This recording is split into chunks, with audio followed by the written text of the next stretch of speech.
Entrevista a Mireille Escalante Dimas, sobrina de Consuelo Sonsín de Saint-Exupéry.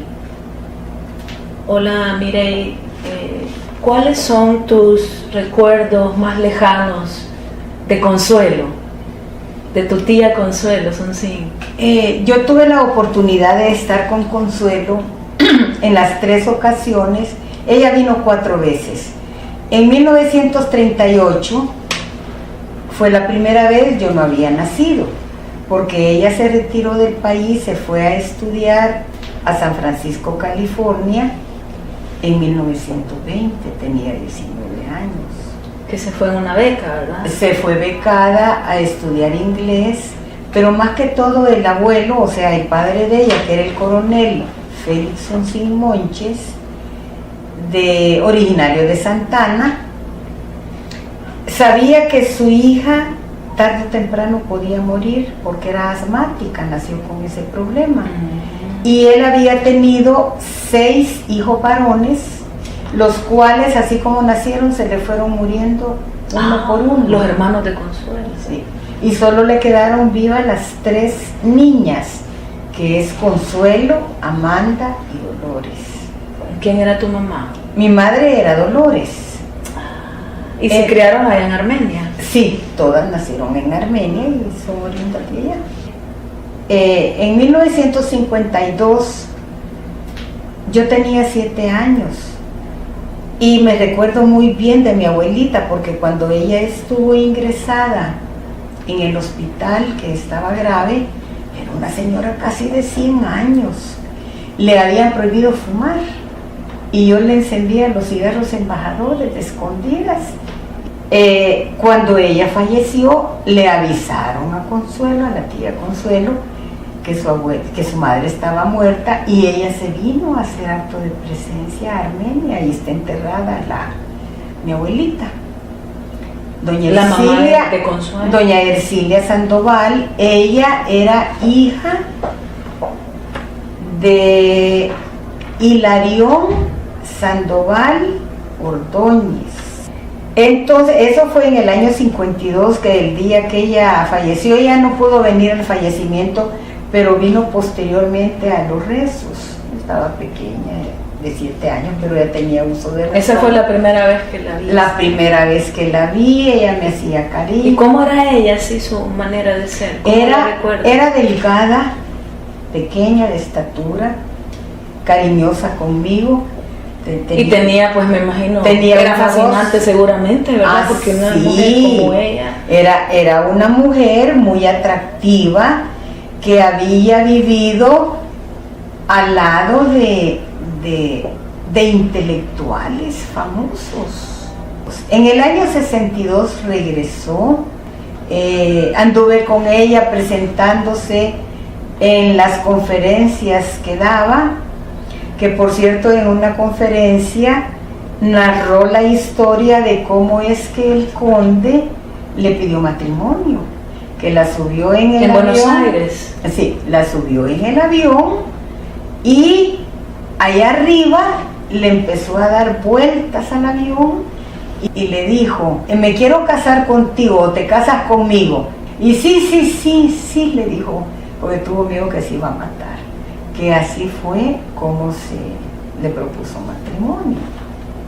Narraba que allá en Francia nadie conocía El Salvador, nadie conocía ni había oído hablar de Centroamérica, mucho menos de Armenia. Entonces ella, para ser más gráfica, les decía: de donde yo vengo hay un volcán que vomita lava, que vomita fuego, y es mañana y tarde y noche, perenne. Claro, nosotros sabemos que se trata del volcán de Izalco. Esas historias que ella comentaba, para los franceses era algo intrigante, algo maravilloso, ¿verdad? Y a ella la veían como una especie de extraterrestre. De ahí contaba de que en Armenia había un paseo que se llamaba el Paseo del Río Tutunilco, un río pequeño, un río que bien angosto y bachito, pero que ahí de ese río salía el cangrejo de oro y que ella siempre iba diariamente a buscar el cangrejo de oro y nunca lo encontró. No, ella nunca negó ser salvadoreña, ni mucho menos, nunca se avergonzó decir que era de Armenia. Para ella eso era una vanagloria, algo... en una escuela parroquial de Armenia fue compañera de nuestra poetisa Claudia Lars, conocida por Carmen Brand, porque ella en Tierra de Infancia narra una anécdota con Consuelo. Claro, bellísima. Se va para Estados Unidos a ella solita. A estudiar a San Francisco. Ella solita. Y allí recibió clases de pintura. Entonces iba siempre a comprar sus pinturas de óleo a un almacén fuerte, que es muy famoso, las pinturas Fuller, Fuller. Y ahí el dependiente que la atendía se enamoró de ella. Y se terminaron casando. Se llama Ricardo Cárdenas. El primer esposo. Por él fue que ella, su tiempo en las Ursulinas terminó. Entonces el señor la acogió, le dio residencia, la estabilizó. Él era de origen mexicano. Por eso es que después va él la llevó a México a conocer a la familia. Luego ella se queda en México. ¿Ya por qué razones? A saber, se queda en le gustó México. Y conoce a José Vasconcelos posteriormente, del gran intelectual. Cabal, es el maestro de las Américas, José Vasconcelos, y que él era entonces ministro de Cultura o ministro de Educación, y ella le llegó a pedir una beca, y él se la consiguió. ¿Y cómo accede ella? ¿Cómo es que logra ella? Le pidió una audiencia y manifestaba de que el día de la audiencia había mucha gente haciendo cola para hablar con el maestro, y no sabe si fue casualidad, coincidencia o qué, que ella quedó de último en la entrevista. Y se presentó con Vasconcelos, le recitó un poema. Por usted me lo he aprendido y se lo vengo a recitar. Ahí quedó prendado el maestro de las Américas. ¿Y de quién era el poema? ¿Cuál era, sabes? No me recuerdo. Él le consiguió la beca para que estudiara en la Universidad de México. ¿Qué estudió? Derecho. Empezó para ser abogada, pero solo hizo primer año y de ahí se salió. Luego el mismo Vasconcelos le dio trabajo en una imprenta, en un periódico. Se quedó trabajando de periodista. Terminó enredándose amorosamente con él, y como el señor era político, tuvo que retirarse de México con su familia. Entonces, en un barco iba Vasconcelos con su esposa y sus hijos, y al día siguiente zarpaba Consuelo también para París, porque para allá iba. El maestro se descuidó de ella notablemente, y ella se sentía abandonada y sola, entonces salía a los cafés ella sola. Claro, a Montparnasse, a encontrarse ahí con los cafés maravillosos de la época y grandes artistas. Todos los literatos se mantenían allí, y entonces se le acercó Gómez Carrillo, vio que era salvadoreña, y casualizó de que Gómez Carrillo, el padre de él, era salvadoreño. Entonces ahí congeniaron, empezaron a platicar. Se enteró de que quien se la había traído era el maestro de las Américas, y le dijo: cásate conmigo, en lugar de que estés aquí de segunda parte de Vasconcelos. Conmigo vas a llegar a ser en sociedad alguien reconocido. Entonces ella aceptó. Argentina. Así ella conoció a Argentina gracias a Gómez Carrillo, porque la llevó. Sí, en el año ese que convivió de su vida marital, anduvo viajando con Enrique Gómez Carrillo. ¿Y luego de la muerte de él qué pasó? Allá conoció, como Gómez Carrillo se veía con los literatos, allá en Buenos Aires conoció a Santexupéry Carrillo, sí. Tan es así, se casó. Y se casó de luto, sí, yo sé, porque era viuda. De negro. Pero es que en aquella época las viudas así se casaban. En el libro que está en la internet, que se llama Mi tía, ahí hay una fotografía de mi madre, donde ella también, viuda, se casa con el papá de mi hermano y viste de luto. Mi madre se libro casa. que usted ha escrito es mitiaconsuelo.com. Sí, ahí se puede leer. Sí, son sí. memorias sobre sí, lo hice más que todo para rescatar las fotografías que yo tenía en mi poder. Son vivencias personales mías, las entremezclo con las vivencias de ella, de la tía condesa. Y bueno, ellos vivieron mucho, pero entiendo que ya en la Segunda Guerra Mundial ellos se separan. Sí, ya estaban separados. Y es cuando ella escribe, no sé si Oped. Memorias de Oped. Oped, sí, ya estaban Tuve la separados. oportunidad de leerlo.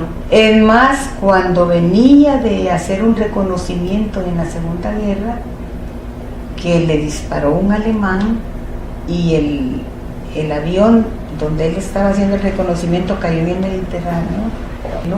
Encontraron una pulsera de oro. Hace que unos atrás, años, ¿verdad? Hace unos años. Atrás decía Consuelo, que ella se la había obsequiado, porque él jamás se quitó esa prenda desde que se la dio Consuelo. Porque, bueno, sé que se separaron, él estaba en Nueva York, Sí, y ella en Francia, sí, aún cuando se escribían, ¿verdad? Sí, sí. Y fue muy duro vivir en esa época en Oped, porque ella narraba ahí que era una casa como de piedra, que no había y luz. la personaje principal de Oped se llama Dolores. Ahora que sé. Igual que mi madre. Ella después de la guerra, bueno, sobrevive, la conoces en los años 50 y hubieron otras ocasiones en que hablaron del Principito. Se sabía que ese libro había sido inspirado por Consuelo. Es una rosa que está en el planeta del Principito y que él la cuida, que no le dé el viento, que le pone un biombo, que la mueve para otro lado, porque la rosa tosía, era bien delicada.